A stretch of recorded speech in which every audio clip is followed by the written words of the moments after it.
Everyone sees me as a strong woman, determined, someone who always has the right answers on the tip of her tongue.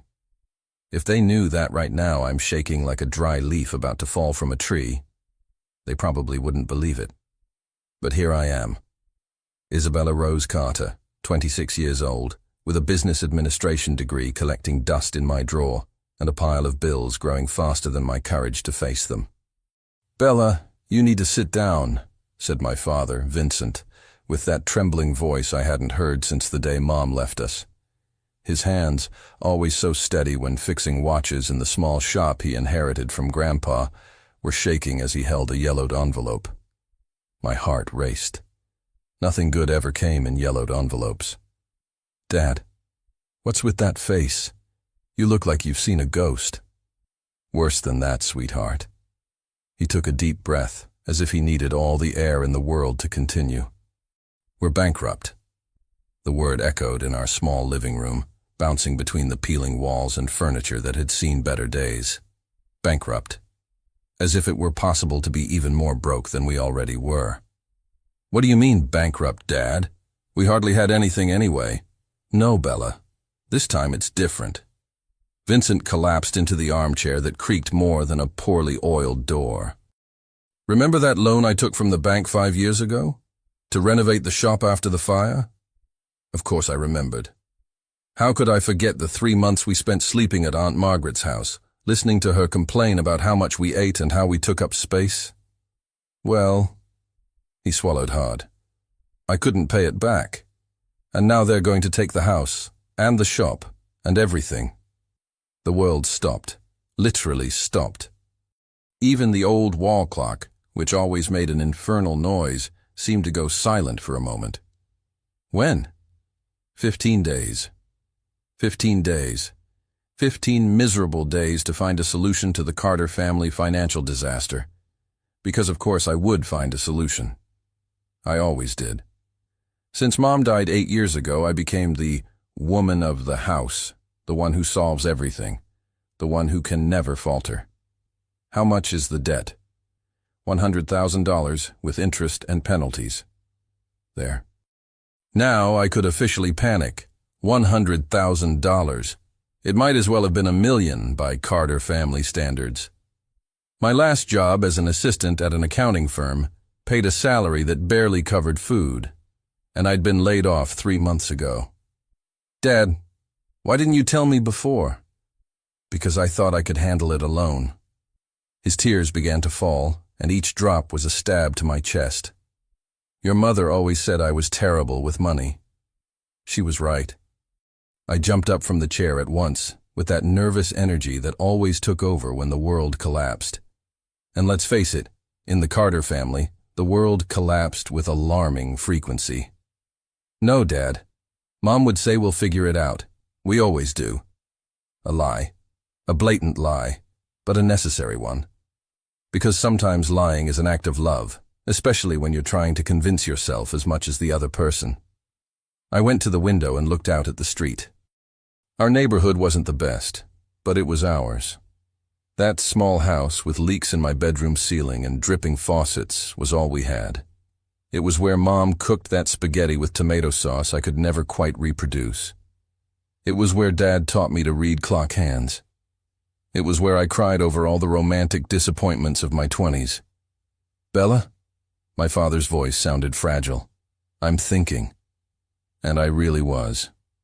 My brain was working at maximum speed, calculating possibilities, discarding impossible alternatives, looking for miracles in places where only problems existed. That's when the phone rang. "Hello?" I answered without checking the number, still lost in thought. "Isabella Carter?" The voice was female, elegant, with that accent of someone who studied at private schools their whole life. "Yes, that's me. My name is Helena Whitmore, attorney at Whitmore & Associates. I need to speak with you urgently about a job proposal." "Work? Right now?" It seemed like a bad joke from the universe. "What kind of work?" "I prefer to discuss it in person. Could you come to our office tomorrow at 2 p.m.? Address: 5th Avenue, 1500, Suite 2304. 5th Avenue. the heart of New York's money. Not exactly my natural habitat. Can you tell me what this is about? An opportunity that could be very financially advantageous for you. Very advantageous indeed. My heart did a somersault. Coincidences don't exist, my mother always said. There are signs from the universe. I'll be there. I hung up and turned to my father, who was looking at me with that expression of someone expecting a miracle. Who was that? Maybe our salvation, or our doom. Because offers too good to be true usually were exactly that. Too good to be true. But when you're at rock bottom, any rope thrown from above seems like a blessing. Even if it's a rope with knots that could strangle you. I spent the rest of the afternoon thinking about the call. Helena Whitmore. The name sounded familiar, but I couldn't remember from where. I searched Google and nearly fell off my chair. Whitmore and Associates was one of the most prestigious law firms in New York, specialists in corporate law and high-value contracts. What the hell did they want with me? I slept poorly that night. I dreamed of giant clocks that wouldn't stop making noise and men in suits taking our house away with their bare hands, brick by brick. When I woke up, I knew my life was about to change completely. I just didn't imagine how much. The next morning, I rummaged through my closet looking for something that wouldn't make me look like a beggar among Fifth Avenue sharks. I found a simple black dress that my mother had bought for me years ago, for a job interview that didn't work out. It was pretty, modest, and gave me a more serious appearance than I really am. Dad, I'm going out. If everything goes well, we might have a solution to our problems. And if it doesn't, then we keep looking for other solutions. Another lie. If this didn't work, I honestly had no idea what we'd do. The Whitmore and Associates office was in one of those mirrored buildings that look more like monuments to ostentation. The entrance hall had marble floors and a chandelier that probably cost more than our entire house. Isabella Carter for Helena Whitmore, I told the receptionist, a blonde too perfect to be natural. 23rd floor, suite 2304. She's already waiting. The elevator went up so fast my ears popped.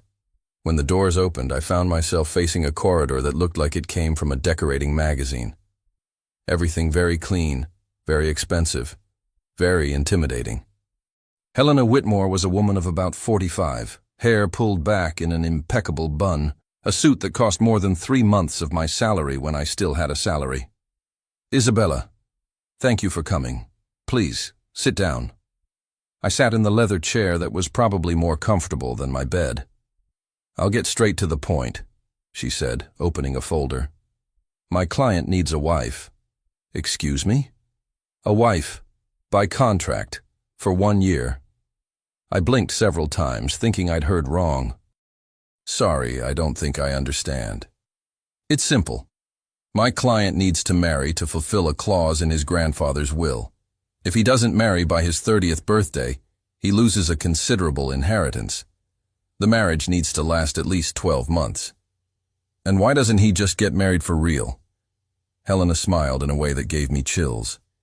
Because he doesn't believe in love, doesn't have time for relationships, and prefers to treat this as a business transaction. Clean, objective, no feelings involved. And where would I come into this? As the contracted wife. In exchange, you would receive $200,000. Half on the wedding day, half when the contract ends. $200,000. The world stopped again. But this time it wasn't from shock. It was from hope. And who is this man? Helena opened a smile that didn't reach her eyes. Maximilian Blackwood, heir to the Blackwood Enterprises Group. Considered one of the richest and most feared men in the country. Feared. The word echoed in my head like an alarm. Why feared? Let's say he's not known for his patience or charm. But that shouldn't be a problem. The relationship would be on paper only. $200,000. Enough to pay Dad's debt and still have money left to start over. Can I think about it? Of course. But I need an answer by tomorrow. And Isabella? She looked at me with an intensity that made me swallow hard. If you accept, your life will never be the same. I left that office with my head spinning. On the street, I sat on a park bench and tried to process what had just happened. Fake marriage. With a cruel millionaire. For $200,000. It sounded like a bad movie script, or a modern fairy tale. I went home and told my father everything. He looked at me as if I'd gone crazy. Bella, this could be dangerous. More dangerous than losing our house? He didn't know what to answer. I spent the entire night awake, weighing pros and cons. The next morning, I called Helena. I accept. Excellent. The wedding will be next week. Civil ceremony, only witnesses.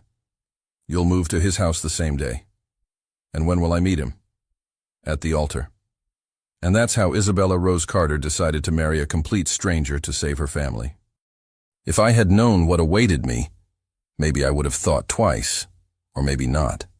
Because sometimes fate pushes us to the places where we most need to be, even when we don't want to go. I should have researched him.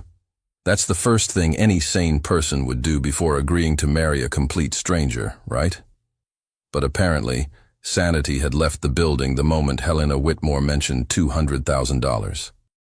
So here I am, 5 days later, standing in front of my bedroom mirror, wearing a simple cream-colored dress that cost me my last $50, about to marry a man whose face I've never seen. Smart, Isabella. Really smart. You look beautiful, sweetheart, Dad said from the doorway, his voice thick with emotion and worry in equal measure. I looked terrified. That too. He stepped into the room, adjusting his only tie, the navy blue one he wore to Mom's funeral. Bella, are you absolutely sure about this? Was I sure? About marrying a stranger? About moving into his house today?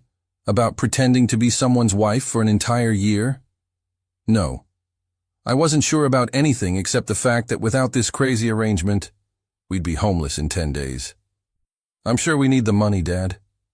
He nodded slowly, understanding everything I couldn't say out loud. That sometimes we don't get to choose between good options and bad options. Sometimes we only get to choose between bad options and worse options. My phone buzzed. Helena, car will be there in 15 minutes. Remember, minimal belongings, maximum discretion. The press cannot know this is arranged. The press, right. Because apparently, Maximilian Blackwood was famous enough to have paparazzi interested in his love life, or lack thereof. I grabbed my single suitcase. Everything I owned fit into one medium-sized piece of luggage, which was either pathetic or liberating, depending on how you looked at it, and took one last look around my tiny bedroom. The walls still had those glow-in-the-dark stars I'd stuck up there when I was 12, dreaming of becoming an astronaut. The bookshelf sagged under the weight of romance novels I'd devoured throughout high school, believing that someday a handsome prince would sweep me off my feet. Well, technically, a handsome prince was about to sweep me off my feet. He just happened to be paying me for the privilege. "The car's here," Dad called from downstairs. I took a deep breath, grabbed my suitcase and walked downstairs to find a sleek black Mercedes waiting outside our modest house. The contrast was almost comical, like a spaceship had landed in our neighborhood. The driver, a stern-looking man in his 50s, took my suitcase without a word. Dad hugged me so tightly I thought he might never let go. "If he treats you badly, you call me immediately," he whispered in my ear. "Money isn't worth more than your safety." "I know, Dad. I love you. I love you too. And I'm sorry it came to this." "Don't be sorry. We're going to be okay." Another lie. But it was becoming easier to tell them. The ride to City Hall was silent, except for the soft jazz playing through the car's speakers. I spent the time staring out the window, watching normal people living their normal lives, wondering what they'd think if they knew I was on my way to marry a man whose name I could barely pronounce correctly.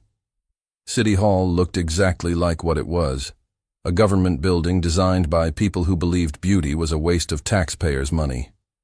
Helena was waiting on the steps, checking her watch impatiently. "Isabella, good. You're on time. He's already inside." My stomach dropped. "He's here?" "Of course he's here. It's his wedding, too." "Right. his fake wedding that he was paying handsomely for. We walked through sterile corridors, filled with the kind of fluorescent lighting that makes everyone look like they're dying. Helena's heels clicked against the linoleum in a rhythm that sounded like a countdown timer. "A few ground rules before we go in," she said, stopping outside a door marked Marriage License Office. "First, this is a business arrangement. Don't expect romance or even basic courtesy. Second, you'll sign a comprehensive NDA after the ceremony. Third, any breach of contract will result in immediate termination and legal consequences." What kind of legal consequences? The kind that would make your current financial problems look like a minor inconvenience. Great. Marry a stranger or face legal ruin. My options just kept getting better. Helena opened the door, and I stepped into a small, windowless room that looked more like a tax auditor's office than a place where dreams come true. A bored-looking clerk sat behind a desk covered with papers, and two witnesses I'd never seen before stood against the far wall. And then I saw him. Maximilian Blackwood was nothing like I'd imagined. Honestly, I'm not sure what I'd expected. Maybe some cartoonish villain with a handlebar mustache and a monocle. But the man standing with his back to me, looking out the single window, was normal. Tall, yes. Expensive suit, obviously. Dark hair that looked like he'd run his fingers through it more than once today. When he turned around, I understood why Helena had used the word feared. It wasn't that he was unattractive. Actually, it was quite the opposite. Maximilian Blackwood was devastatingly handsome in that sharp, dangerous way that romance novelists spent entire chapters describing. Strong jaw, piercing green eyes, the kind of cheekbones that could cut glass. But there was something cold about him, something that suggested he viewed the world as a chessboard and everyone else as pawns. His eyes met mine for exactly 2 seconds, during which he assessed me the way someone might evaluate a piece of furniture they were considering purchasing. Then he looked away, apparently finding me adequate but unremarkable. "Shall we begin?" the clerk asked, clearly eager to get this over with. I moved to stand beside Maximilian, acutely aware that he was at least 6 inches taller than me, and smelled like expensive cologne and something else I couldn't identify. Power, maybe, or trouble. The ceremony, if you could call it that, lasted exactly 4 minutes and 37 seconds. I know because I watched the clock on the wall, focusing on anything except the fact that I was promising to honor and cherish a man who hadn't even said hello to me. When the clerk pronounced us husband and wife, Maximilian shook my hand. Shook it, like we'd just closed a business deal, which I supposed we had. "The car will take you to the house," he said, his voice exactly as cold as his handshake. "Helena will provide you with all necessary information about your role." And then he walked out. I stood there for a moment, legally married and completely abandoned, wondering if it was too late to run after him and demand my dignity back. "Welcome to the family," Helena said dryly. "The car is waiting." The house. And I use the term loosely, because house implies something cozy and homey, while this was clearly a mansion designed to intimidate. Sat on what had to be 5 acres of perfectly manicured grounds in the most exclusive neighborhood I'd ever seen. "This is where you'll be living," the same silent driver informed me as we pulled up the circular driveway. Living. As if I could ever feel at home in a place that probably had its own zip code. A woman in her 60s met us at the front door. She had kind eyes and flour on her apron, which immediately made her my favorite person in this whole bizarre situation. "You must be Isabella. I'm Martha, the housekeeper. And might I say, it's about time someone brought some life to this place." "Thank you," I managed, still staring up at the massive stone facade. "Mr. Blackwood is traveling on business until Friday," Martha continued, leading me through a foyer that was larger than my entire childhood home. "He thought it would be easier for you to adjust without him here." Of course he did. Heaven forbid he actually have to interact with his new wife. "I'll show you to your room." My room. Singular. I'd somehow assumed we'd have separate bedrooms, but what if we didn't? What if part of this arrangement involved other expectations. Thankfully, Martha led me up a sweeping staircase and down a hallway lined with paintings that probably cost more than my father's annual income, stopping at a door near the end. "This is yours," she said, opening it to reveal the most beautiful bedroom I'd ever seen. "Mr. Blackwood's room is at the other end of the hall. You'll have complete privacy." The relief was overwhelming. "Martha?" I called as she headed for the door. "What is he like? Really like?" She paused, considering her words carefully. "He's a good man who's convinced himself he isn't. But maybe that's what he needs, someone to remind him otherwise." And with that cryptic statement, she left me alone in my beautiful prison, wondering what exactly I'd gotten myself into. 3 days down, 362 to go. Living in Maximilian Blackwood's house is like being a ghost haunting a museum. Everything is beautiful, expensive, and completely untouchable. I've been here for 3 days, and I'm pretty sure I've only seen about 10% of the place. There's a library with floor-to-ceiling books that look like they've never been opened, a kitchen that could serve a small restaurant, and enough marble to rebuild half of Rome. And absolutely no sign that a human being actually lives here. "He'll be back tonight," Martha announced over breakfast, which she insisted on serving in a dining room that could seat 20 people. "His flight lands at 6. My stomach did that annoying flip-flop thing it had been doing every time someone mentioned my fake husband. "Does he eat dinner at home?" "When he's not traveling, yes, always at 7:30 sharp." Martha gave me a knowing look. "You might want to think about what you're going to wear." Right. Because apparently, I needed to dress up to have an awkward first real conversation with the man I'd legally bound myself to for the next 51 weeks and 4 days. Not that I was counting. I spent the afternoon exploring the house, partly out of boredom, and partly because I figured I should know where the exits were, just in case my new husband turned out to be a serial killer or something equally charming. The house had 2 libraries, because apparently one wasn't enough, a home theater, a gym that was better equipped than most health clubs, and an office that screamed, "Important business happens here." I didn't go in, it felt too much like trespassing, but I could see through the glass doors that it was all dark wood and intimidating leather furniture. At 6:45, I heard a car in the driveway. He was back. I had changed clothes 4 times, finally settling on a simple navy dress that Martha had assured me was perfect for a quiet dinner at home. Which was ridiculous because nothing about this situation was quiet or homey, but Martha seemed to know what she was talking about. From my bedroom window, I watched him get out of a black SUV, still in a business suit despite having just gotten off a plane.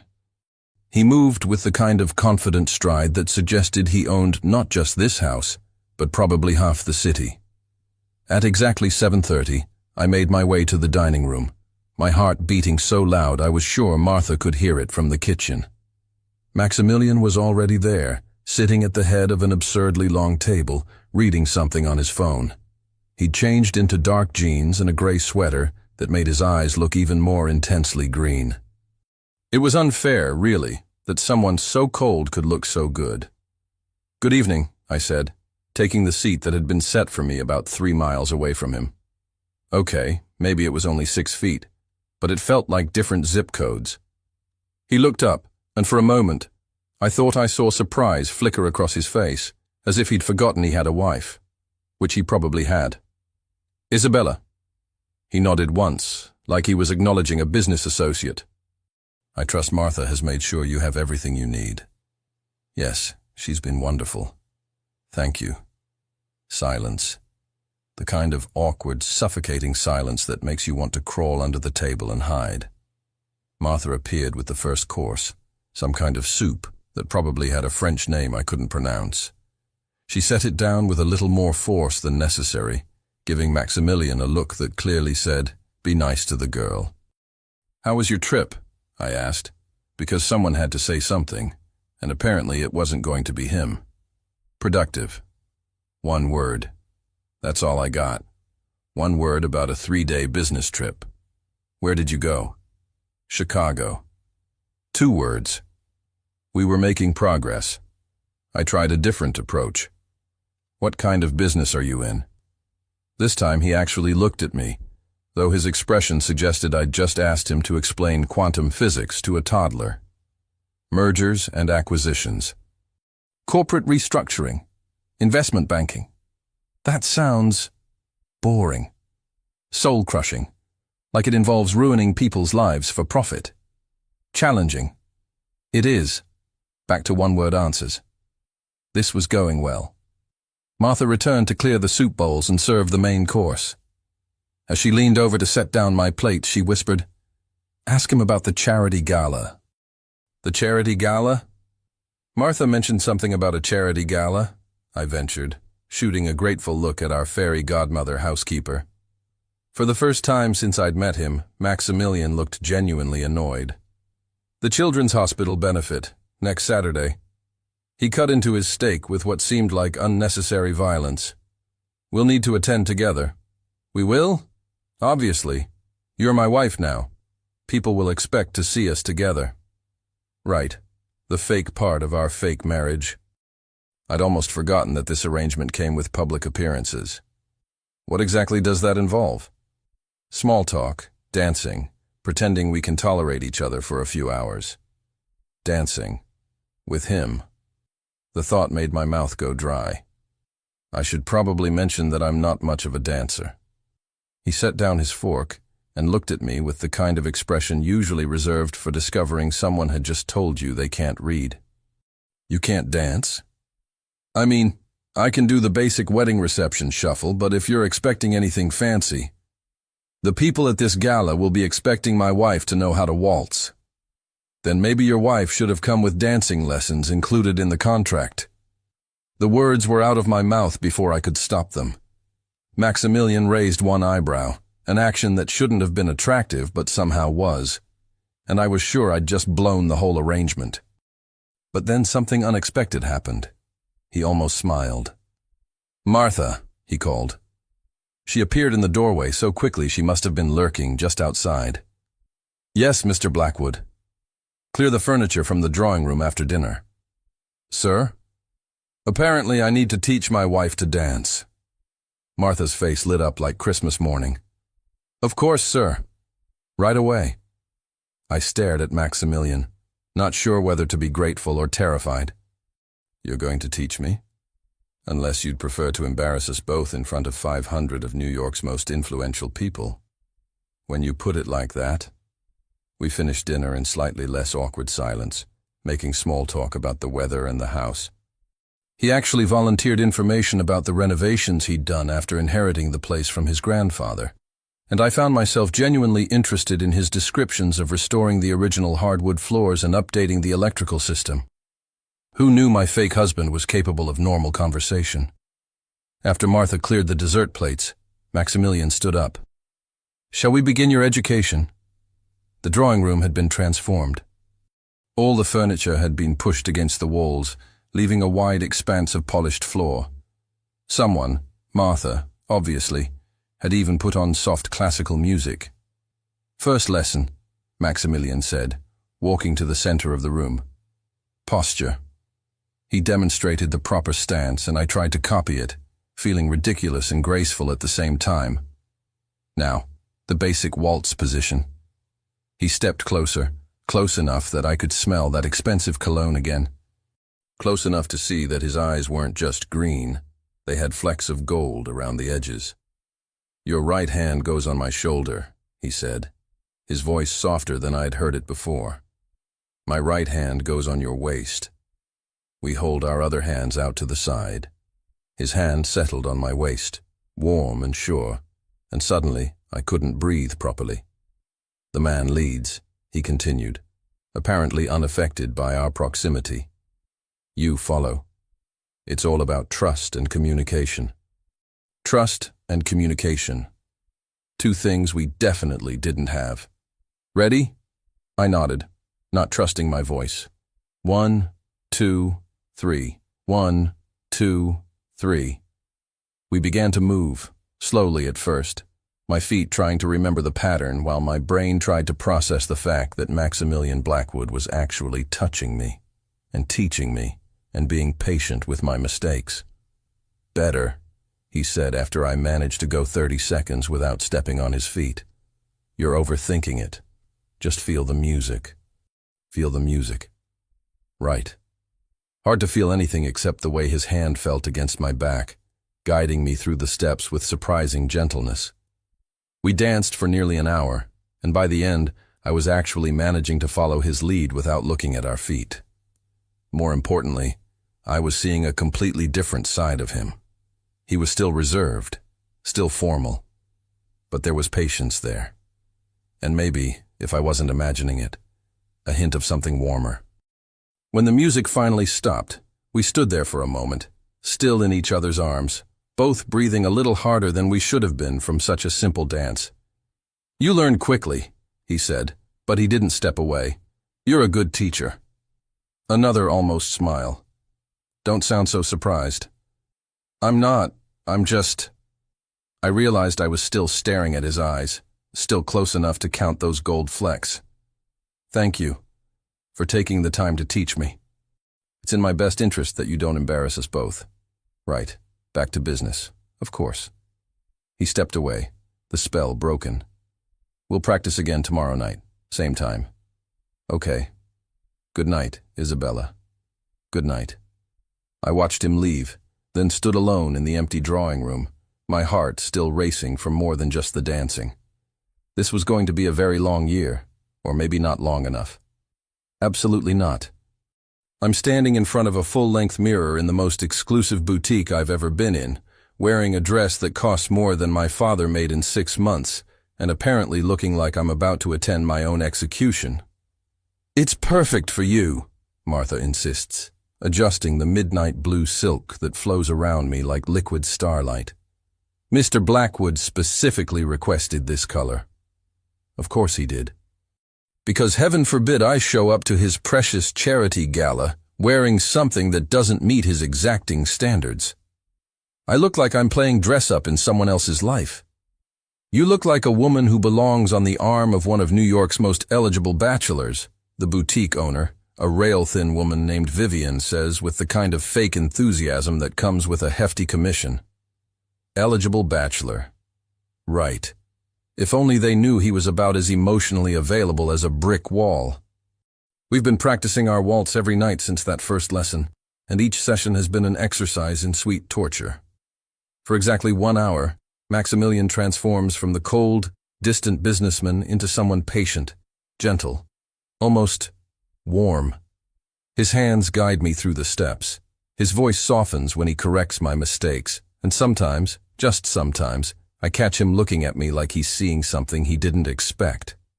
Then the music stops, and he's back to being Mr. Ice King. The jewelry, Vivian announces, approaching with a box that probably costs more than my college education. Inside is a diamond necklace that catches the light like captured stars. It's beautiful and intimidating and completely overwhelming. I can't wear this. Of course you can, Martha says firmly. You're Mrs. Blackwood now. This is your life. Mrs. Blackwood. The name still sounds foreign, like it belongs to someone else. Someone sophisticated and elegant and comfortable with being draped in diamonds. What if I lose it? What if it falls off? What if you stop overthinking and just enjoy being Cinderella for one night? Martha interrupts gently. Cinderella. If only she knew how accurate that comparison was. Fake marriage, contract that expires, and a prince who barely tolerates her existence. 2 hours later, I'm sitting in the back of the Mercedes, wearing more money than I've ever seen in my life, trying not to wrinkle the silk or accidentally breathe too hard on the diamonds. Maximilian sits beside me in a black tuxedo that makes him look like he stepped off the cover of a magazine. He hasn't said a word since we left the house. So, I finally venture as we pull up to the hotel. What's the story? How did we meet? How long have we been dating? People are going to ask questions. He turns to look at me, and for a moment, something flickers in his eyes. We met at a business conference 6 months ago. You were there representing your family's consulting firm. We've been inseparable ever since. Consulting firm? It's vague enough to avoid detailed questions. Right. Because my actual life, unemployed daughter of a bankrupt watchmaker, wouldn't exactly fit the narrative. The hotel ballroom is exactly what you'd expect from a charity event that charges $5,000 a plate. Crystal chandeliers, elaborate floral arrangements, and enough diamonds to blind a small village. Everyone looks like they were born in designer gowns and tuxedos. "Remember," Maximilian murmurs as we approach the entrance, "we're madly in love." Then he does something that stops my heart. He takes my hand. His fingers interweave with mine, warm and strong and surprisingly gentle. It's such a simple gesture, but it sends electricity shooting up my arm. "Mr. Blackwood." A woman in her 60s approaches us, resplendent in purple velvet and enough jewelry to stock a small store. "How wonderful to see you, and this must be the mysterious woman who finally captured your heart." Captured his heart. If only she knew his heart was locked up tighter than Fort Knox. "Mrs. Wellington," Maximilian says smoothly, "I'd like you to meet my wife, Isabella." Wife. The word sounds strange coming from his lips, but he says it with just enough warmth to be convincing. "Your wife?" Mrs. Wellington looks delighted. "Oh, this is wonderful. We'd all given up hope of you ever settling down." "Isabella has a way of changing a man's perspective," he says, and the way he looks at me when he says it makes my knees wobble. We spend the next hour circulating through the room, and I'm amazed by Maximilian's performance. He's charming, attentive, and plays the part of the devoted husband so convincingly that even I start to believe it. His hand never leaves mine. He introduces me to everyone with genuine warmth, and when someone asks how he knew I was the one, he spins a story about love at first sight that sounds so sincere, I almost forget it's complete fiction. "You're good at this," I whisper, as we move toward our table. "Good at what?" "Lying." Something dark flashes across his face, but before he can respond, we're approached by a man who looks like he was carved from the same expensive marble as Maximilian's mansion. "Max," the man says, clapping Maximilian on the shoulder. "I thought I was seeing things. The great bachelor himself, married." "Alexander." Maximilian's voice has gone noticeably cooler. "Isabella, this is Alexander Hastings, an old friend."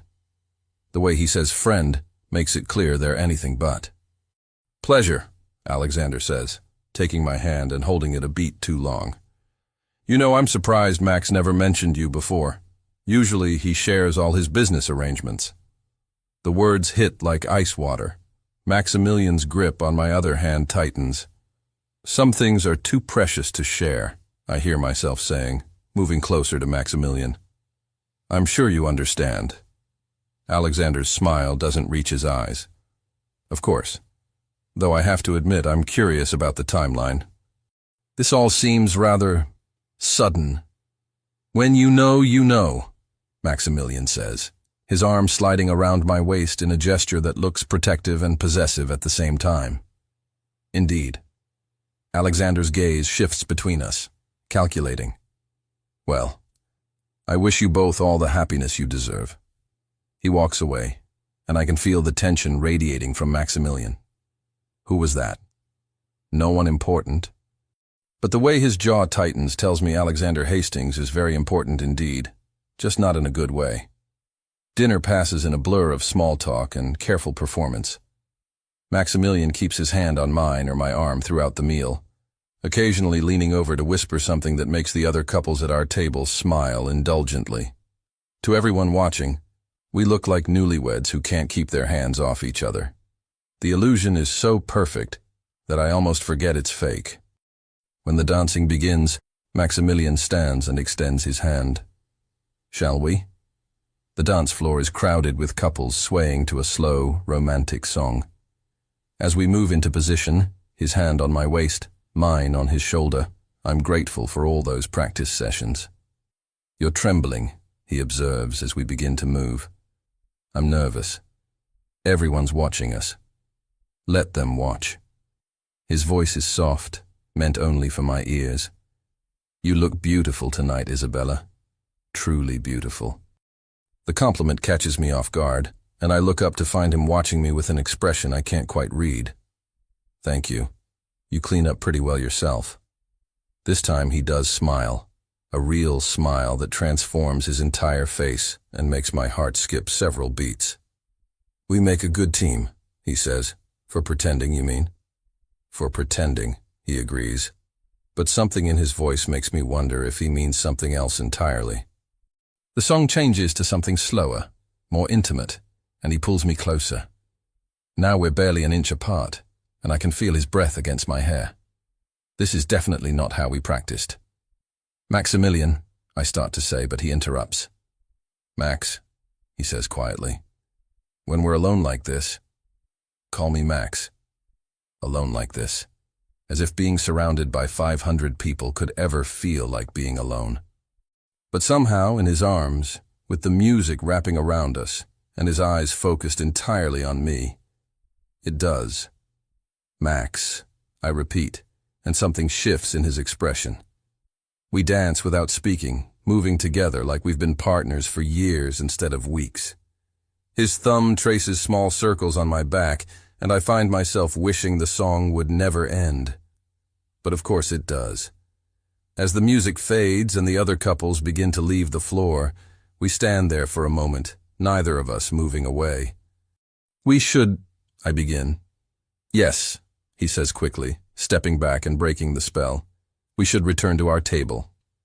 Just like that, the walls are back up, and he's Mr. Blackwood again. The rest of the evening passes quickly. More small talk, more performance, more pretending that this is real when it feels increasingly like the most elaborate lie I've ever told. In the car afterward, we sit in silence. The dress feels heavier now, the diamonds like a weight around my neck. You did well tonight, Max says as we pull into the driveway. So did you. Very convincing. That's the point. But as I watch him stare out the window, his jaw tight and his hands clenched, I can't help wondering who he was trying to convince, the people at the gala or himself.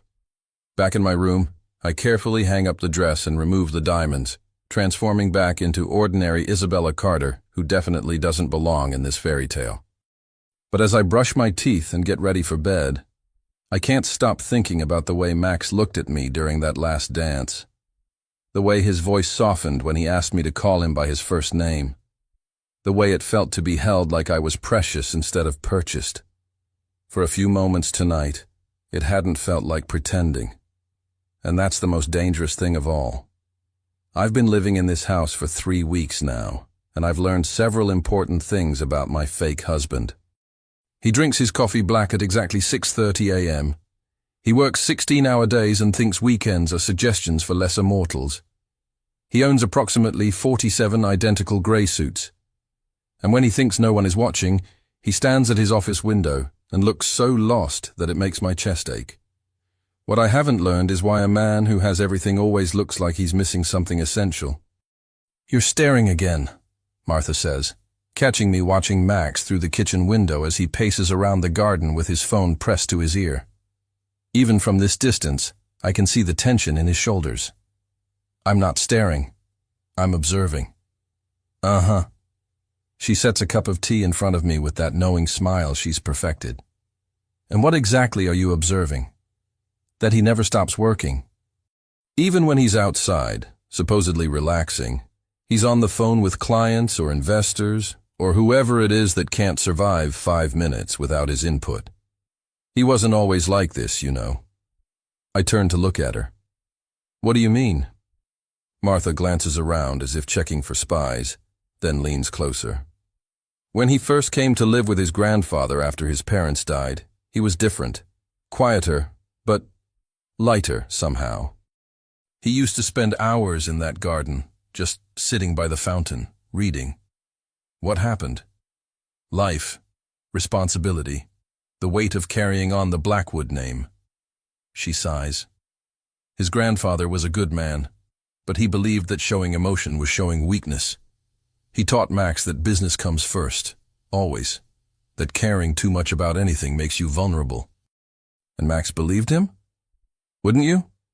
When you're 15 and you've lost everything, You'll believe anyone who promises to make you strong enough that nothing can hurt you again. I watch Max end his call and immediately check his phone for messages, even though he just hung up 10 seconds ago. Has he ever been in love? Really in love? Martha's expression grows sad. Once, in college, a girl named Sarah. She was sweet, genuine, everything good in the world. What happened to her? She couldn't handle his world. The pressure, the expectations, the way business always came first. She gave him an ultimatum, her or the company. He chose the company. And she married someone else 6 months later, had 3 kids and moved to Vermont. Lives a quiet, happy life that's everything Max convinced himself he didn't want. My chest tightens with an emotion I don't want to examine too closely. Does he ever regret it? What do you think? Before I can answer, the back door opens and Max walks in, still scrolling through his phone. He's wearing dark jeans and a white button-down with the sleeves rolled up, and the casual look makes him seem younger, more approachable. Martha, I need you to... He stops mid-sentence when he sees me. Isabella, I didn't know you were in here. I was just having tea. I lift my cup as evidence, feeling suddenly self-conscious. I'm wearing yoga pants and an old college sweatshirt. My hair is in a messy bun, and I probably look like exactly what I am. Someone who doesn't belong in his world. Of course. He runs a hand through his hair, messing it up in a way that's annoyingly attractive. Martha, I need you to call the caterer about Thursday's dinner. The Henderson acquisition team will be here and... Actually, I interrupt, surprising myself. I could cook. Both of them stare at me like I just offered to perform surgery. You cook? Max asks, as if this is as shocking as learning I can fly. I'm not terrible at it. I used to cook for Dad and me all the time. I feel heat creep up my neck. I mean, if you'd prefer the caterer, that's fine. I just thought... No, Max says quickly. That would be... nice. Thank you. Nice. Such a simple word, but the way he says it, like he's not used to people offering to do things for him without being paid, makes my heart do that annoying flutter thing again. What kind of food do they like? I ask. Food that costs too much and tastes like cardboard, usually, he says, and I catch a glimpse of humor in his eyes. Surprise me. After he leaves to return to his office, Martha grins at me like I just performed a miracle. What? He said yes. So? Honey, Max Blackwood hasn't eaten a home-cooked meal in 15 years. His grandfather believed cooking was for servants, and Max learned that lesson well. The fact that he's letting you cook for his business associates. She shakes her head in amazement. That man is falling for you whether he knows it or not. Martha, this is a business arrangement. Nothing more. Keep telling yourself that, sweetheart. Maybe eventually you'll believe it. Thursday evening arrives with all the subtlety of a freight train. I've spent 2 days planning the menu, shopping for ingredients, and trying not to have a complete nervous breakdown. These aren't just any clients. They're the kind of men who probably have their steaks flown in from Japan and their wine imported from vineyards they personally own. I'm serving them meatloaf. Well, not exactly meatloaf. It's herb-crusted beef tenderloin with roasted vegetables and homemade bread. But compared to what they're probably expecting, it might as well be cafeteria food. It smells incredible in here, Max says, appearing in the kitchen doorway at exactly 6:45. He's changed into one of those perfect gray suits, but his tie is slightly crooked. Your tie, I say without thinking, stepping forward to adjust it. It's such a natural, domestic gesture that we both freeze the moment my fingers touch the silk. We're standing close enough that I can see the flecks of gold in his green eyes, close enough to smell his cologne, close enough to notice that he's holding his breath. There, I whisper, smoothing the tie down. Perfect. Isabella, he says, his voice rough. Yes? For a moment, I think he's going to say something important, something real. But then the doorbell rings, and whatever spell was building between us shatters. They're here, he says, stepping back. Right. Dinner will be ready in 20 minutes. The Henderson acquisition team consists of 3 men who look like they were created in a factory that specializes in producing identical middle-aged businessmen. Gray suits, gray hair, gray personalities. They shake my hand politely when Max introduces me as his wife, but I can see them cataloging every detail. My simple black dress, my lack of obvious jewelry, my nervous smile. I'm definitely not what they expected Max Blackwood's wife to look like. Dinner, however, is a success. The men who probably haven't eaten a meal that didn't come from a 5-star restaurant in years actually clean their plates. They compliment the food, ask for the recipe for the bread, and by the time dessert arrives, they're laughing at my stories about learning to cook from my Italian grandmother. "Your wife is delightful, Max," Robert Henderson says over coffee. "Refreshing, after all these years of you insisting you were too busy for marriage." "Isabella has a way of changing a man's priorities," Max replies, and the way he looks at me when he says it makes my knees weak. "Smart man," Robert's partner James adds. "Beautiful, charming, and she can cook. Don't let this one get away." "I don't intend to," Max says quietly, and something in his voice makes me look at him sharply. But he's already turning back to the conversation about quarterly projections. After the men leave, Max and I work together to clear the dishes. It's comfortable, domestic, and dangerous as hell. "Thank you," he says as we load the dishwasher. They were impressed.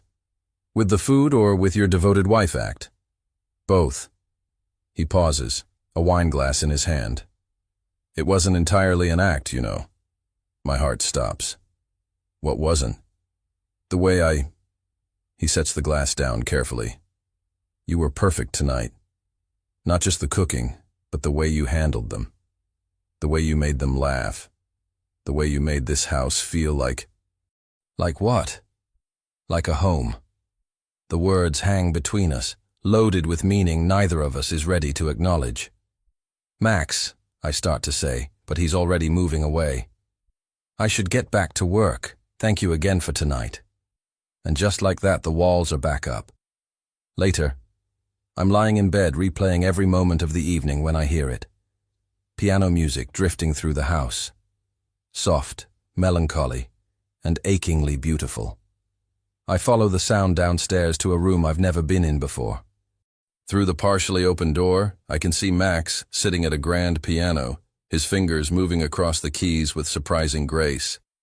He's changed out of his suit into jeans and a t-shirt, and in the soft lamplight, he looks younger, more vulnerable.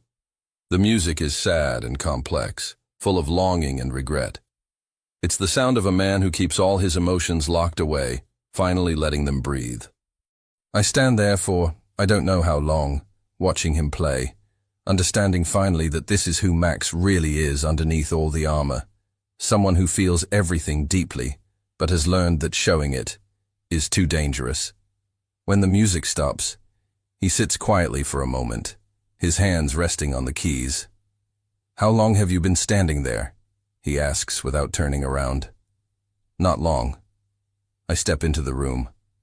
"I didn't know you played." "I don't, not anymore." That didn't sound like someone who doesn't play. He turns to look at me, and in the dim light he looks so lost that I want to wrap my arms around him and promise that everything will be okay. "My mother taught me," he says quietly. "Before she died, we used to play together. She said music was the language of the soul. She sounds like she was wonderful." She was. He looks back at the piano. "She would have liked you." "You think so?" "I know so. She always said the best people were the ones who took care of others without expecting anything in return." "Is that what I'm doing?" He meets my eyes. "Isn't it?" The question hangs between us, heavy with possibility and danger. Because we both know that what started as a business arrangement has become something else entirely. Something real and terrifying and completely against the rules. "I should go to bed," I whisper. "Yes," he agrees, but neither of us moves. "Good night, Max." "Good night, Isabella." I walk back upstairs on unsteady legs, my heart pounding with the realization that I'm in serious trouble. because somewhere between the dancing lessons and the charity gala, and tonight's perfect domestic scene, I've fallen in love with my fake husband. And judging by the way he looked at me in that music room, he might be falling too. I should have known that happiness in my life comes with an expiration date stamped in invisible ink. It's been 2 weeks since the dinner party. 2 weeks since I realized I'm hopelessly in love with a man who's paying me to be his wife, and 2 weeks of stolen moments that feel too real to be fake. Max has been different, softer somehow. He asks about my day over breakfast, brings me coffee when I'm reading in the library, and sometimes I catch him watching me with an expression that makes my heart race. Yesterday he taught me to play chess in his study, sitting so close I could feel the warmth radiating from his body. When I finally beat him, probably because he let me, he smiled, a real, genuine smile that lit up his entire face, and said, "I knew you were brilliant from the first day I met you." The first day we met was at our wedding, at the altar, where he shook my hand like we'd just completed a business transaction. But yesterday felt like maybe, just maybe, we were becoming something real. I should have remembered that in fairy tales, everything goes wrong right before the happy ending. I'm in the kitchen with Martha, learning how to make her famous apple pie. Apparently, the secret is a splash of bourbon, when Max bursts through the front door like a man being chased by demons. I hear him slam his study door so hard the windows rattle. "That's not good," Martha mutters, wiping flour from her hands. Through the kitchen window, I can see a sleek red sports car in the driveway that definitely wasn't there this morning. My stomach drops as a woman gets out, tall, blonde, effortlessly elegant in the way that only comes with serious money and serious breeding. She moves with the confidence of someone who belongs in this world, who's never had to worry about which fork to use or whether her dress is expensive enough. She's beautiful in that untouchable way that makes mortal women like me want to hide under a rock. "Oh no," Martha says, looking out the window. "Not her." "Who is that?" "Victoria Ashworth, Max's—" Martha struggles for the right word. "Let's call her his most persistent admirer." The doorbell rings, and Martha looks at me with genuine sympathy. "Honey, you might want to make yourself scarce for this one." But I'm frozen, watching through the window as Victoria checks her reflection in her car's side mirror, smoothing down hair that's already perfect. She's wearing a white dress that probably costs more than my father's house, and she looks like she was born to grace the pages of society magazines. "Isabella?" Martha's voice sounds like it's coming from underwater. "Maybe you should—" "No." I untie my apron with hands that are suddenly steady. "I'm his wife. I should meet his friends." Martha looks like she wants to argue, but the doorbell rings again, more insistently this time. I answer the door, and Victoria's perfectly glossed smile falters for exactly half a second when she sees me. "Oh," she says, looking me up and down with the kind of assessment that catalogues every flaw and finds them all lacking. "You must be the housekeeper. I'm here to see Maximilian."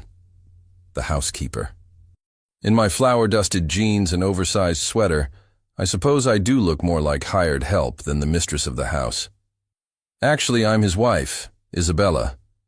I extend my hand, which she shakes with the enthusiasm of someone touching something slightly distasteful. "His wife." She says the words like they're in a foreign language. How unexpected.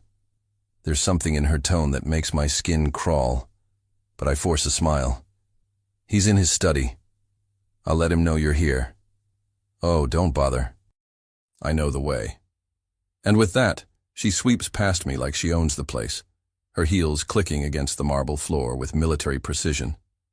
I stand there for a moment, feeling like I've just been steamrolled by a very elegant tank, before following her toward Max's study. "Ridiculous, Maximilian," Victoria is saying as I approach. The study door is open, and I can see her standing in front of Max's desk, while he remains seated, his face a mask of controlled irritation. "A year? Really? You couldn't have found some other way to satisfy the trust requirements?" "Hello to you too, Victoria," Max says dryly, "and how I choose to handle my grandfather's will is none of your concern. Of course it's my concern. We had an understanding. An understanding. My blood turns to ice. We had dinner a few times. That hardly constitutes an understanding. Don't be deliberately obtuse. You know perfectly well that everyone expected us to marry eventually. Our families, the business community, society. Everyone except me, apparently. Victoria laughs, a sound like silver bells with razor edges. Oh, please, Max. This little charade might fool the press and your business associates, but I know you. You don't do love, you don't do romance, and you certainly don't marry shop girls and pretend it's real. Shop girls. The words hit like a physical blow. You don't know what you're talking about, Max says, but his voice lacks conviction. Don't I? Tell me, darling, what's her background? Where did she come from? How much are you paying her? The silence that follows is deafening. That's what I thought. Victoria's voice is triumphant. Really, Max, if you needed a temporary wife, you could have chosen someone more suitable. Someone who actually belongs in your world. Victoria. But I suppose she serves her purpose. Naive enough to play the part convincingly. Grateful enough not to cause problems when it's over. Very practical of you. I can't breathe. Can't think. Can't do anything except stand there as my worst fears are laid out with surgical precision. She's nothing like Sarah, of course, Victoria continues conversationally, and I see Max's entire body go rigid. Sarah was quality breeding, the kind of woman you could have actually fallen for if you'd been capable of it. This one is just functional. Functional, like a kitchen appliance or a business tool. That's enough. Max's voice is deadly quiet. Is it?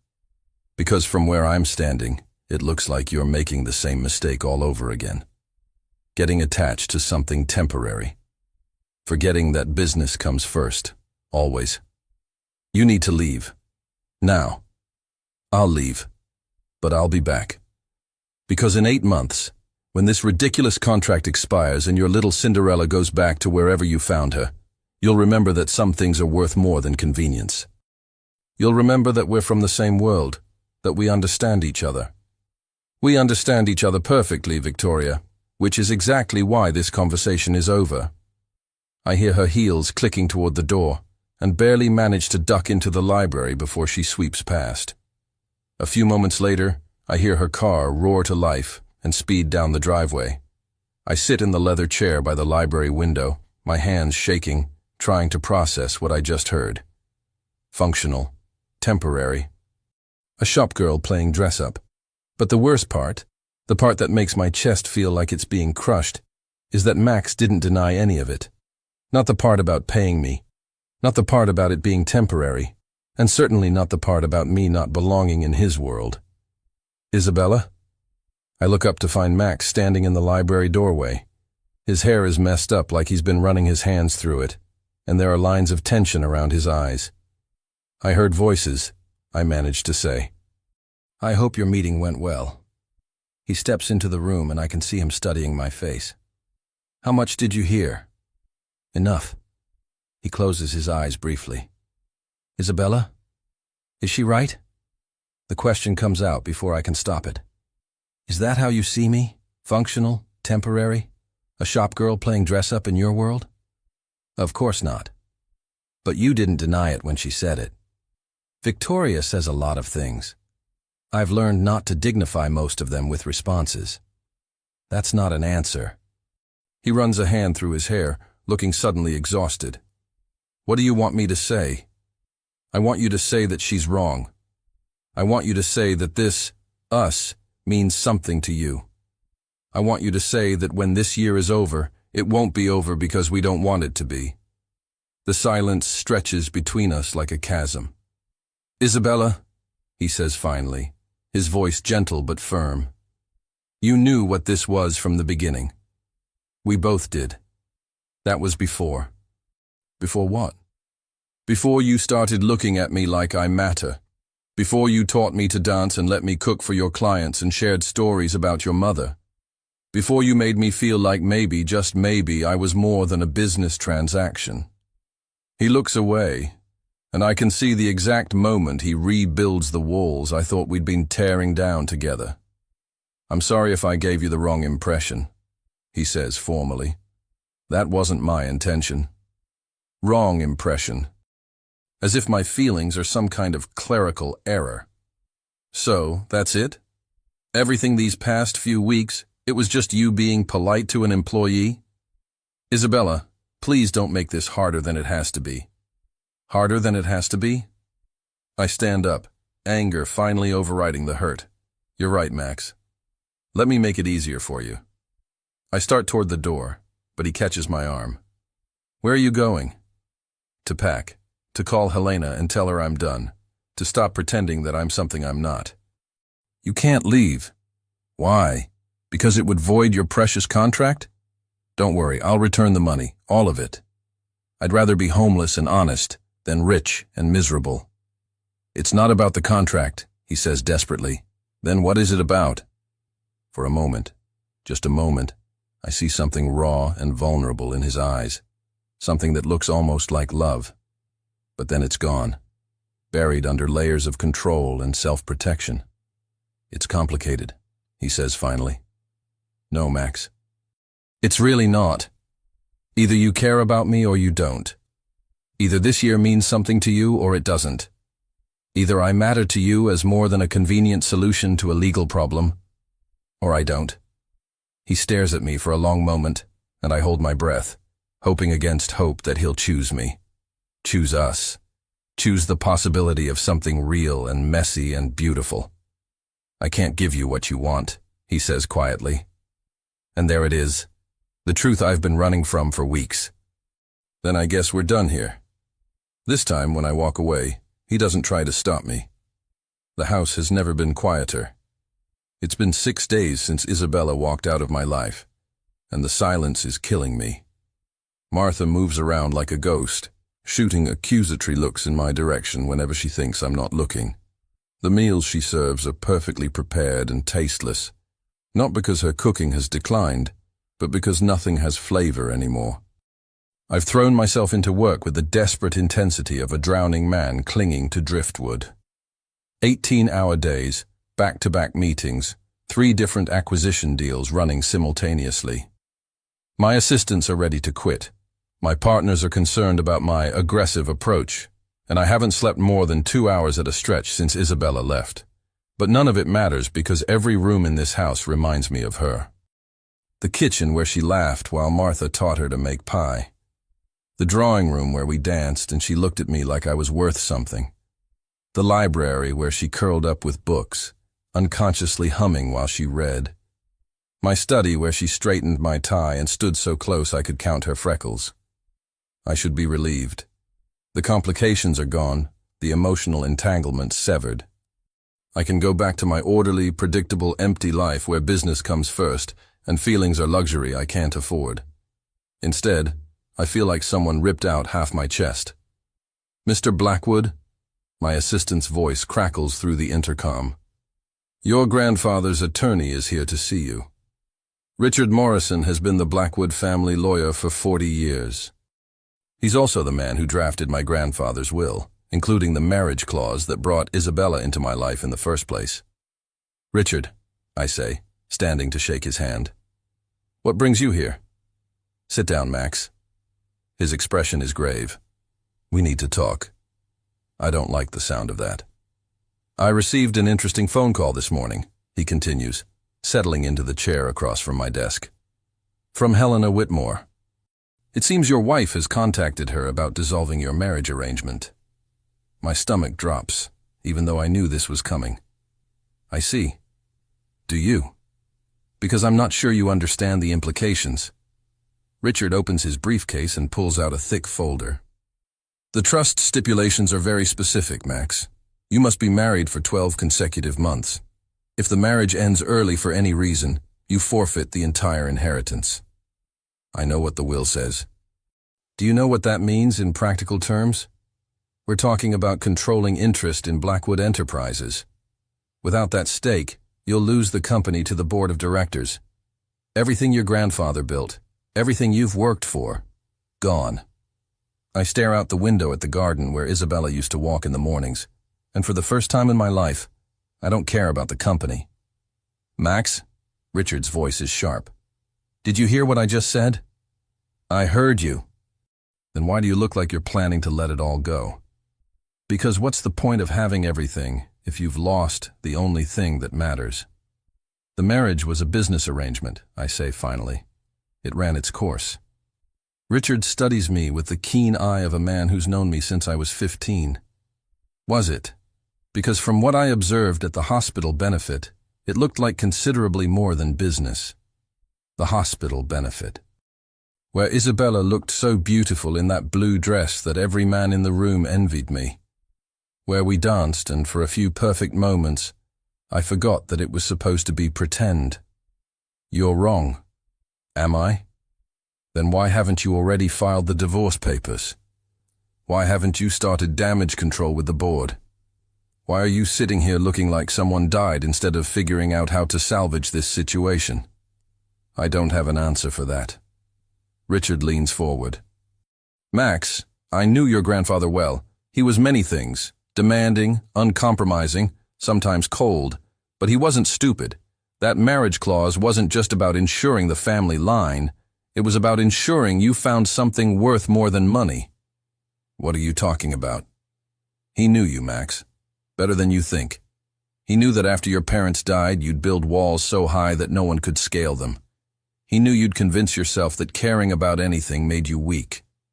The marriage requirement wasn't just about fulfilling a legal obligation. It was about forcing you to let someone in. That's ridiculous. Is it? Tell me, in all your years of calculated relationships and careful emotional distance, have you ever felt about anyone the way you feel about Isabella Carter? The question hits like a physical blow because we both know the answer. No, never. Not even close. She left, I say quietly. Because you let her go. Because I can't give her what she wants. Which is? Love, a real marriage, a future. Richard sits back in his chair, and for the first time since he arrived, he smiles. Oh, Max, you really are your grandfather's grandson. What's that supposed to mean? He said the exact same thing about your grandmother. Claimed he couldn't give her love, couldn't be the man she deserved. Do you know what she told him? I shake my head. She said she didn't want him to give her love. She wanted to build it together. There's a difference between not having something to offer and being too scared to try. Before I can respond, my phone buzzes with a text message. Without thinking, I glance at it, hoping against hope that it might be from Isabella. It's not. It's from Victoria. Dinner tonight? I think it's time we discussed our future. Our future. As if the last 6 days have proven her point, that Isabella was just a temporary inconvenience, that I always come back to what makes sense on paper. I delete the message without responding. Who was that?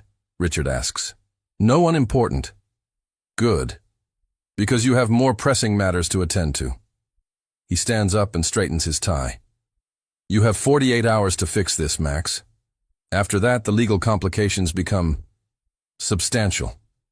After he leaves, I sit alone in my study, surrounded by the trappings of success that suddenly feel hollow. The awards, the framed magazine covers, the photos of me shaking hands with senators and CEOs. None of it means anything without her. I think about the night I found Isabella in the music room, the way she listened to me play without trying to fill the silence with meaningless words. The way she looked at me like I was someone worth knowing, not just someone worth doing business with. I think about her laugh when she finally beat me at chess, bright and genuine and completely unguarded.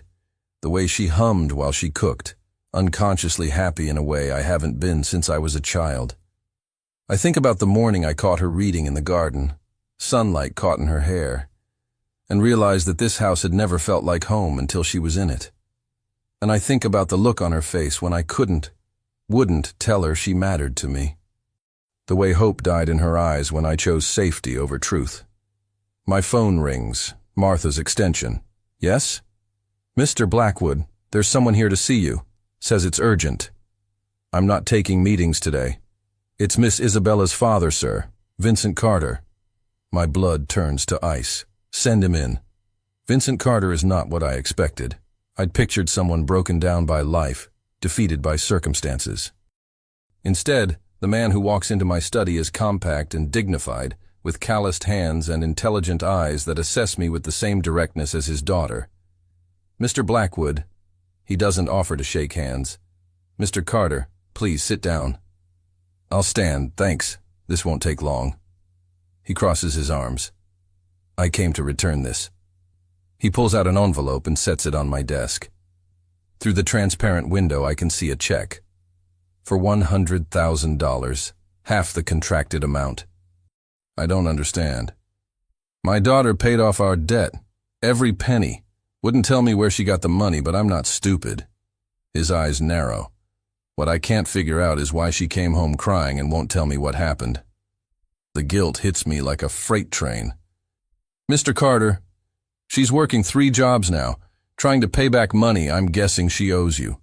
Waitressing, cleaning offices, tutoring kids. 18-hour days because she's too proud to let me help and too stubborn to take charity. 3 jobs. Isabella is working 3 jobs because she's trying to pay me back money I never wanted in the first place. She doesn't owe me anything.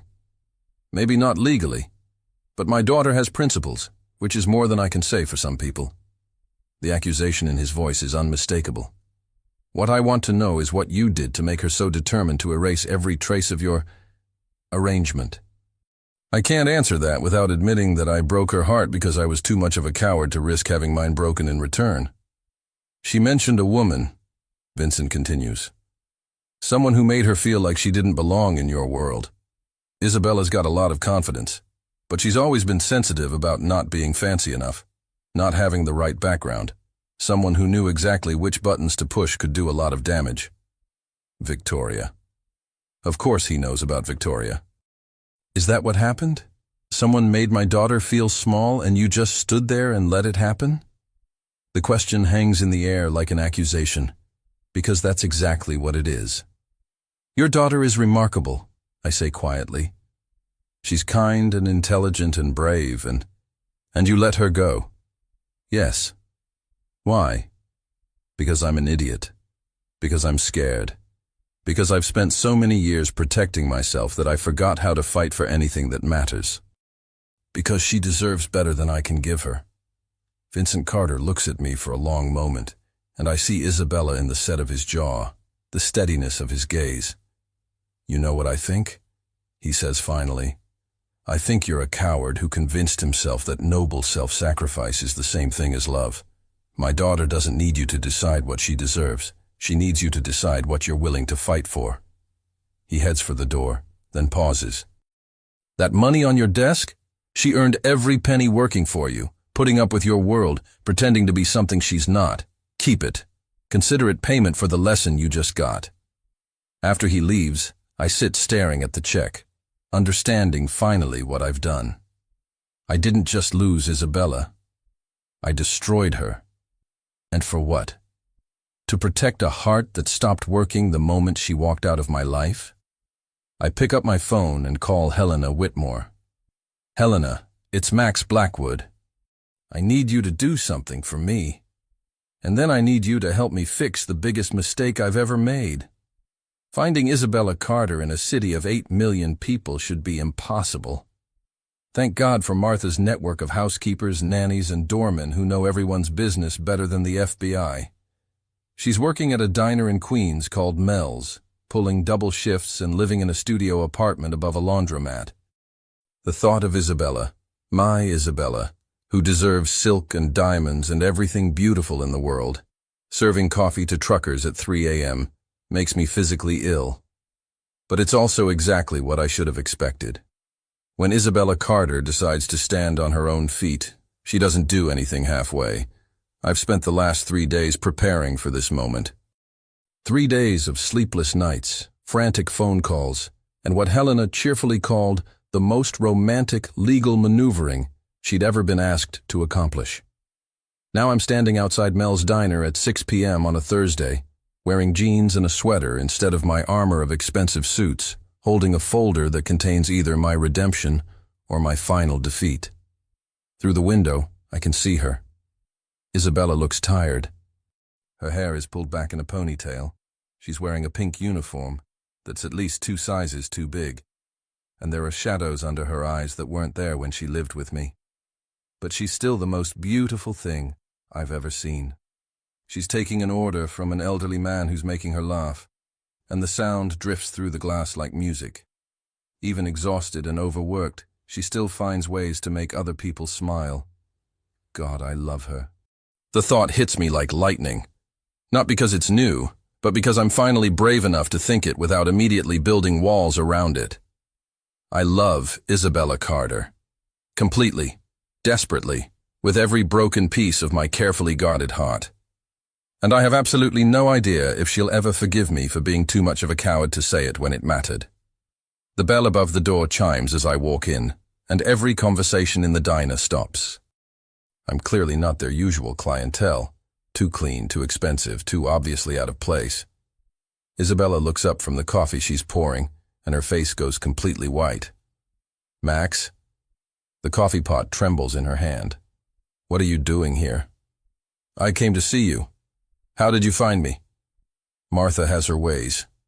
She sets down the coffee pot and glances around at the dozen pairs of eyes watching us with undisguised curiosity. I'm working, she says quietly. I know. Can we talk, please? For a moment, I think she's going to refuse. Then she calls to someone in the back. Mel, I'm taking my break. A mountain of a man with arms like tree trunks emerges from the kitchen, looks me up and down with obvious suspicion, then nods. You got 15 minutes, Bella. This guy gives you trouble, you holler. Bella, even here, in this place that couldn't be further from my world, she's made people care about her. She leads me to a corner booth, sliding in across from me with her arms crossed defensively. Up close, I can see the exhaustion etched in her features, the way her uniform hangs loose because she's lost weight. You look tired, I say, because apparently my brain-to-mouth filter has completely malfunctioned. I'm working 3 jobs. Tired comes with the territory. Isabella, about that. You don't need to pay me back. The money is yours. I don't want your money. It's not about what I want. You fulfilled your part of the contract. You earned that payment. Her eyes flash with something that looks like pain. Right. The contract. How could I forget? Everything between us was just business. No. The word comes out harder than I intended. That's what I came here to tell you. It was never just business. She looks away, staring out the window at the traffic rushing past. Don't do this, Max. Do what? Say things you don't mean to make yourself feel better about how it ended. What if I mean every word? Then you're 6 days too late. The accusation hits home, but I press on. I know I screwed up. I know I hurt you, but I also know that what we had was real, whether either of us intended it or not. Was it? Because when Victoria showed up and called me a shop girl, when she said I was just functional and temporary, you didn't say a word. You let her tear me apart and then stood there like it was true. The memory makes me sick. I was shocked. I didn't know how to defend your wife? How to tell someone that the woman you'd been living with, dancing with, laughing with for weeks wasn't just a convenient solution to a legal problem? Her voice is rising, and I can see other diners starting to stare again. It should have been instinctive, Max. It should have been the easiest thing in the world. She's right, and that's what makes this so much worse. You're absolutely right, I say quietly. I failed you. Completely. I was so busy protecting myself that I forgot to protect the person who mattered most. I don't need protection. I needed you to care enough to fight for me. I do care, more than you know. Do you?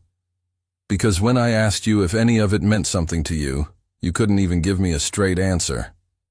I take a deep breath, knowing that everything depends on what I say next.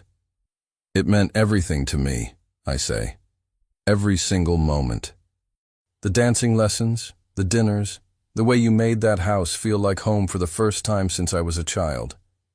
The way you laughed at my terrible chess strategy and hummed while you cooked and fell asleep reading in the library. The way you looked at me like I was someone worth knowing instead of someone worth doing business with. She's staring at me now, her defenses wavering. I was terrified. I continue. Terrified because I've never felt about anyone the way I feel about you. Terrified because everyone I've ever loved has left, and I couldn't handle losing you too. So I convinced myself it was better to let you go before you could leave on your own. That's the stupidest thing I've ever heard. I know. My grandfather's lawyer said essentially the same thing. So did your father. My father? Her eyes widen. You talked to my dad. He came to see me, to return the money you'd paid on your family's debt, and to tell me I was an idiot. Oh God. She covers her face with her hands. I can't believe he did that. I can. He loves you. He wanted to make sure I understood what I'd lost. She looks up at me, and for the first time since I walked in, there's something other than anger in her eyes. And what did you lose, Max? Everything that matters. The only person who ever made me want to be better than I am. The only woman I've ever loved. The words hang in the air between us, more binding than any legal contract. You love me? She whispers. With everything I am. With everything I'll ever be. And I know I don't deserve another chance, but I'm asking for one anyway. She's quiet for so long I start to think I've lost her for good. Then she speaks, so softly I have to lean forward to hear her. What would be different this time? I pull out the folder I've been carrying and slide it across the table. What's this? Our new contract. She opens it, and I watch her face as she reads. The original contract, the one that bound us together for 1 year in a loveless business arrangement, has been voided. In its place is something completely different. A marriage license? She looks up at me in confusion. Max, we're already married. Legally, yes. But that was a business contract. This is different. How? I reach across the table and take her hand, relieved when she doesn't pull away. Because this time, I'm not asking you to pretend to be my wife for money. I'm asking you to really be my wife because I can't imagine my life without you. Because I love you more than I've ever loved anything. Because I want to build something real with you, not for a year, but for the rest of our lives. She stares down at the papers, and I can see tears gathering in her eyes. The terms are a little different this time, I continue. No payment, no expiration date, no pretending. Just two people who love each other and want to try to build something beautiful together. Max, I know I hurt you. I know I let you down when you needed me most. But if you'll give me another chance, I swear I'll spend every day proving that you matter more to me than anything else in this world. A tear escapes and rolls down her cheek. I'm so tired of being strong all the time. Then let me be strong for both of us. Let me take care of you for a change. I don't want you to take care of me because you feel guilty. I don't want to take care of you because I feel guilty. I want to take care of you because I love you. Because you're mine and I'm yours, and that's how it's supposed to work. She laughs through her tears. Mine? Completely, irrevocably. For as long as you'll have me. And if I say yes, what happens then? Then we go home. We tell Martha to start planning a real wedding with all our friends and family. We figure out how to blend your world and mine into something that belongs to both of us. We fight, and make up, and laugh, and build a life together. What about your business? Your grandfather's trust? Richard worked it out. Turns out the will was more flexible than we thought. As long as the marriage is real, which it is, the timing doesn't matter. She pulls her hand free, and I think I've lost her again.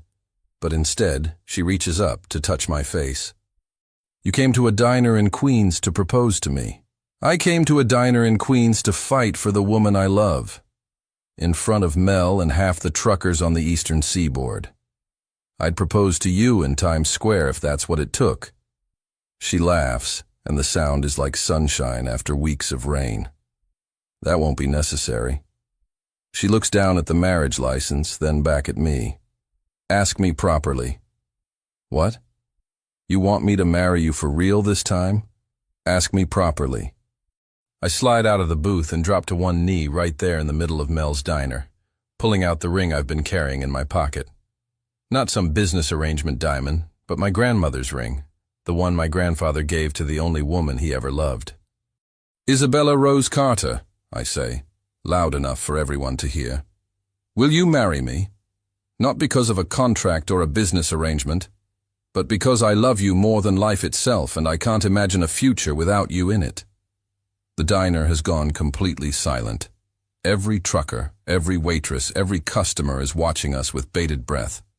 Isabella looks around at our audience, then back at me, and smiles the smile that made me fall in love with her in the first place. Yes, she says. Yes, I'll marry you. The entire diner erupts in cheers as I slide the ring onto her finger and pull her into my arms.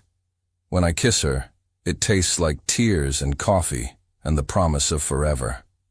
I love you, I whisper against her lips. I love you too, she whispers back. But I'm keeping the diner job until we figure out how to merge our two worlds. Deal, as long as you let me pick you up after every shift. In the Mercedes, in whatever car you want. Motorcycle, pickup truck, horse-drawn carriage, I don't care as long as you're in it. She laughs and kisses me again, and somewhere in the background I hear Mel yelling that the coffee's on the house for everyone because Bella's getting herself a real prince after all. Not a prince, I think, as I hold the woman I love in my arms. Just a man who finally learned the difference between a contract and a commitment, between what you can buy and what you have to earn, between a business arrangement and the real thing. 1 year later. Are you sure about this? Isabella asks, adjusting my tie for what must be the 100th time in the last hour. We're standing in the garden behind our house. Not my house anymore, but ours, surrounded by everyone we love. Her father, looking proud in his good suit. Martha, crying happy tears. My business partners, who still can't quite believe I'm capable of human emotion. Isabella's friends from the diner, mixing with Manhattan socialites in a combination that shouldn't work, but somehow perfectly does. I've never been more sure of anything in my life, I tell her, catching her hands in mine. She looks beautiful in her wedding dress. A simple, elegant design that's nothing like the designer gown she wore to our first fake ceremony. This dress is purely Isabella. Understated, genuine, perfect. Even if I burn dinner sometimes? Especially then. Even if I still can't tell the difference between your business associates, I'll teach you. We have time. Even if I never fit perfectly into your world. I lean down and kiss her forehead. You don't need to fit into my world, Isabella. You are my world. The music starts. Not the sterile classical pieces from our first wedding, but a song Isabella chose. Something warm and joyful that makes people want to dance. As we walk down the aisle together, really together this time, I think about the contract that brought us to this moment. The legal document that was supposed to be about business, but ended up being about love. The arrangement that was meant to last 1 year, but turned into forever. When the minister asks if I take Isabella to be my wife, I don't just say, I do. I say, I already did. But yes, for as long as she'll have me. And when he asks Isabella the same question, she grins and says, well, we've already had the practice run. I figure I'm ready for the real thing. Everyone laughs, and as we kiss to seal our real marriage, I realize something. Some contracts can't be written on paper. The best ones are written on hearts. The end.